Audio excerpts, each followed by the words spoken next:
क्या आपने कभी सोचा है, अगर रावण इतना शक्तिशाली था तो उसके 7 बेटों की ताकत कितनी भयानक रही होगी। कुछ राज ऐसे हैं जिन्हें खुद लंका भी छुपाती रही है।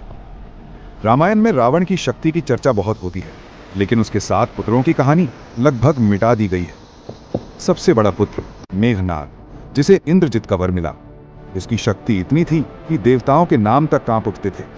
लेकिन क्या आप जानते हैं, असली भय उसकी तांत्रिक सिद्धियों में था। दूसरा पुत्र अक्षय कुमार, सिर्फ 16 साल का, पर युद्ध भूमि में उसकी गति गरुड़ से भी तेज बताई गई है। वो अकेला ही वानर सेना को रोक रहा था जब तक कि नियति ने उसे रोक न दिया।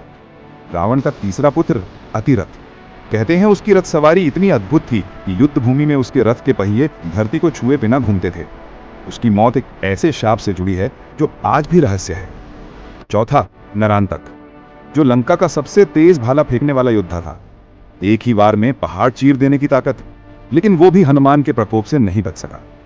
पांचवा देवांतक, जिसकी शक्ति इतनी थी कि देवता भी उसका नाम लेने से बचते थे।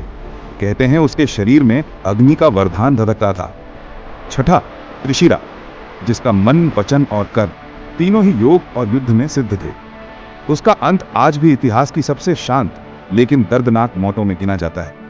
और सातवां वो राजकुमार जिसका नाम लंका के इतिहास से लगभग मिटा दिया गया था। उसकी शक्ति क्या थी, उसका अंत कैसा हुआ, ये वो सवाल हैं जिनका जवाब दुनिया आज भी खोज रही है।